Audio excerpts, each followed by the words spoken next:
नाज़रीन, सिंध जे क़ौमी काज ते हैदराबाद जूं सिंगारियल कारूं सभिनी जी निगाहुनि जो मर्कज़ बणिजी वियूं। उन हवाले सां तफ़सील इरफान डी बुघियो जी रिपोर्ट में। को हिन खे पैसे जो ज़ियान चवंदो त को वरी भाऊ परवेज़ मेमण जी मेहनत ते खेसि जस ॾींदो। हर कंहिंखे पंहिंजी राय रखण जो हक़ आहे, पर हिकु भेरो शइ खे ॾिसण में छा आहे, पोइ अचो त ॾिसूं।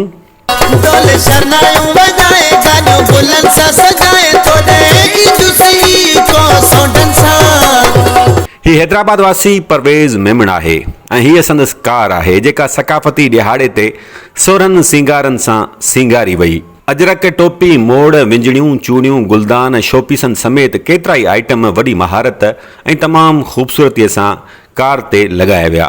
सर, असांजो तक़रीबन सिंधी सकाफ़ती शयूं जेतिरियूं बि आहिनि, जीअं अजरक आहे, टोपी आहे, असांजा गुलदान आहिनि, असांजी सिंधी चूड़ियूं आहिनि, ॿारनि जा फ्राक वग़ैरह आहिनि, विंजड़ियूं आहिनि जेके ख़ासि तौर ते पाण घोटनि खे, मोड़ आहे, इहे तक़रीबन कुशन हथ वर्क जा जेके हैंड वर्क जा कुशन वग़ैरह हूंदा आहिनि, तक़रीबन पंहिंजे सिंध सां जेके बि शयूं इंक्लूड आहिनि उहे तक़रीबन सभु कोशिशि कंदा आहियूं सुठे नमूने सां हुनमें असां पंहिंजे हिन खे सिंगारियूं हुन सां।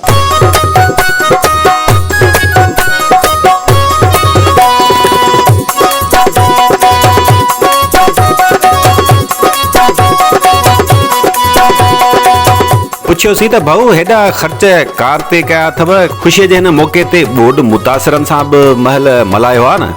त चयईं, अलाह साईं जेको आहे ॾुखनि पोयां सुख ॾींदो आहे रब्बुल आलमीन। असां हुननि जे ॾुखनि में बि असां हुननि सां गॾु हुआसीं, असां सुखनि में ख़ुशियुनि में बि गॾु आहियूं। अलाह कंदो असांजे सिंधियुनि खे कोसो वाह न लॻंदो, अलाह कंदो सदाईं आबाद हूंदा, ख़ुशि हूंदा।